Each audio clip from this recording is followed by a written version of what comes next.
പുതിയൊരു വീഡിയോയിലേക്ക് ഏവർക്കും സ്വാഗതം. നമ്മുടെ ഇപ്പം മാങ്ങ ഉണ്ടാകുന്ന സമയമാണ്. മാവൊക്കെ പൂത്ത് മാങ്ങ നാമ്പിട്ട് വരുന്ന ഒരു സമയമാണ്. വളരെയധികം ആൾക്കാർ കഴിഞ്ഞ വർഷം നമ്മളോട് ചോദിച്ചിട്ടുണ്ടായിരുന്നു. ഇതുപോലെ മാങ്ങ അത്യാവശ്യം ഒരു വിളവായി കഴിഞ്ഞിട്ട് നമ്മളത് പഴുത്തത് കണ്ടിച്ച് നോക്കുമ്പോൾ അതിനകത്ത് പുഴു അല്ലെങ്കിൽ ചില പ്രാണികളൊക്കെ ഇറങ്ങി വരാനായിട്ടുള്ള സാഹചര്യം വളരെ കൂടുതലുണ്ട്. അങ്ങനെ കണ്ട് അതിൻ്റെ ഫോട്ടോയൊക്കെ ഇട്ട് തന്നിട്ടുണ്ടായിരുന്നു. അപ്പോൾ അതിൻ്റെ ഒരു പരിഹാരത്തിന് വേണ്ടിയിട്ടുള്ളൊരു വീഡിയോ ആണ്. പിന്നെ ചില ആൾക്കാർ പറയുന്നുണ്ട് മാങ്ങ പറിച്ചിട്ട് പുഴു ഉണ്ടാവാതിരിക്കാനായിട്ട് അല്ലെങ്കിൽ അതിനകത്ത് പ്രാണികളൊന്നും ഉണ്ടാവാതിരിക്കാനായിട്ട് ജസ്റ്റ് വിനാഗിരി അല്ലെങ്കിൽ ഉപ്പുവെള്ളത്തിൽ ചൂടാക്കിയിട്ട് അതിനകത്തേക്ക് ഈ മാങ്ങ ഒരു 2-3 മിനിറ്റ് മുക്കി വെച്ചിട്ട് നമ്മളത് പഴുപ്പിക്കാനായിട്ട് വെക്കണമെന്നൊക്കെ പറഞ്ഞിട്ടുണ്ട്. അത്തരത്തിലുള്ളതിൻ്റെ ഒരു ആവശ്യവുമില്ല. നമുക്ക് ഈ ഒരു കെണി ഉപയോഗിച്ചിരുന്നാൽ മതി. കാരണം ഞാനിത് കഴിഞ്ഞ ദിവസം ഒരു മാമ്പഴം വിൽക്കുന്ന ഒരു കടയിൽ പോയിട്ട് ഇതിനെപ്പറ്റി തിരക്കിയപ്പോൾ അവർ പറഞ്ഞതെന്ന് വെച്ച് കഴിഞ്ഞാൽ ഈ മാങ്ങ അങ്ങോട്ടുണ്ടായി മാവ് പൂത്ത് മാങ്ങ അങ്ങോട്ടുണ്ടാവുന്ന സമയം വരുമ്പോഴത്തേനും ഒരു സൈസിലുള്ള ഒരു പ്രാണി ഇതിനകത്തേക്ക് കയറിപ്പോയി. ഈ മാവിൻ്റെ ഈ ഒരു പൂ വിടുന്ന മാങ്ങ ആവുന്ന അതിനകത്തേക്ക് കയറിപ്പോയിട്ട് മാങ്ങ അത്യാവശ്യം വലുതാവുന്നതിനനുസരിച്ച് ഇതിൻ്റെ ഉള്ളിലായി പോകും.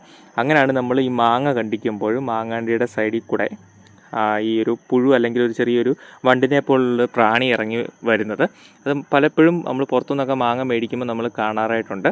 അപ്പോൾ അത്തരത്തിലുള്ള പ്രാണികളെയെല്ലാം നമ്മൾ ആകർഷിച്ച് നമ്മൾ ഈ ഒരു കെണിക്കകത്താക്കുന്നതാണ്. അപ്പോൾ മാക്സിമം മാങ്ങയിൽ നിന്നുമുള്ള ബുദ്ധിമുട്ടുകളെല്ലാം മാറി നമുക്ക് മാങ്ങ യാതൊരുവിധ കേടുകൂടാതെ നമുക്ക് ഈ ഒരു കെണി ഉപയോഗിച്ച് നമുക്ക് ഉപയോഗിക്കാനായിട്ട് പറ്റും. നമ്മൾ കഴിഞ്ഞ നാളുകളിൽ കൊമ്പൻ ചെല്ലിയുടെ കെണി ഉപയോഗിച്ച് നമ്മൾ ചെല്ലിയെ പിടിക്കാൻ പറ്റും എന്ന് പറഞ്ഞിട്ടുള്ളൊരു വീഡിയോ ചെയ്തിട്ടുണ്ട്. ഒരുപാട് ആൾക്കാർ നമ്മുടെ ഇത് മേടിച്ചിട്ടുണ്ടായിരുന്നു. അപ്പോൾ അത്തരത്തിലുള്ളൊരു കെണിയായത്. ഇത് മാങ്ങയ്ക്ക് മാത്രമല്ല, ഓറഞ്ച്, ബനാന, അതുപോലെ തന്നെ അവക്കാഡോ, മറ്റുള്ള കൃഷികൾ, ഗുവ, മറ്റ് ഇത്തരത്തിലുള്ള പ്രാണികളുടെയൊക്കെ ബുദ്ധിമുട്ടുണ്ടാകുന്നത് പപ്പായ, ലെമൺ എന്നിവയ്ക്കെല്ലാം വളരെയധികം നമുക്ക് ഉപയോഗിക്കാൻ പറ്റുന്നൊരു പ്രോഡക്റ്റാണ്. അപ്പോൾ നമ്മളിത് ഉപയോഗിക്കേണ്ടതെന്ന് വെച്ച് കഴിഞ്ഞാൽ ഈ ഒരു ട്രാപ്പ് നമ്മൾ അതിനകത്തൊരു ലൂറുണ്ട്. ആ ലൂറ് പൊട്ടിച്ച് ആ ട്രാപ്പിനകത്ത് ഇതുപോലെ ഈ കൊളുത്തിൻ്റെ അകത്തേക്ക് കയറ്റി വെക്കുക. കയറ്റി വെച്ചിട്ട് നമ്മൾ ഈ മാവ് നിൽക്കുന്ന സ്ഥലത്ത് ഒരെണ്ണം കെട്ടി തൂക്കിയിട്ടിരുന്നാൽ മതി. ആ ഒരു ഏക്കറിലേക്ക് നമുക്ക് ഒരു ലൂറിൻ്റെ ആവശ്യമേ വരുന്നുള്ളൂ. അപ്പോൾ ആ ഒരു ലൂറ് നമ്മൾ കെട്ടിക്കൊടുക്കാമെങ്കിലും പൂർണ്ണമായിട്ട് നമുക്ക് ഇത്തരത്തിലുള്ള ശല്യങ്ങളെല്ലാം ഒഴിവായി കിട്ടുന്നതാണ്. അപ്പോൾ ഈ ഒരു പ്രോഡക്റ്റ് ആവശ്യമുണ്ടെങ്കിൽ സ്ക്രീനിൽ കാണുന്ന നമ്പർ വഴി വാട്സപ്പ് സ്റ്റോറിൻ്റെ ലിങ്ക് ഫസ്റ്റ് കമൻറ്റ് കൊടുത്തിട്ടുണ്ട്. അതുവഴി നിങ്ങൾക്ക് സാധനം ഓർഡർ ചെയ്യാൻ സാധിക്കുന്നതാണ്. ഓൾ ഇന്ത്യ ഡെലിവറി അവൈലബിൾ ആണ്. യൂട്യൂബ് വഴി കാണുന്നവർ ഡിസ്ക്രിപ്ഷനിലും ഫസ്റ്റ് കമൻറ്റിലും ലിങ്ക് കൊടുത്തിട്ടുണ്ട്.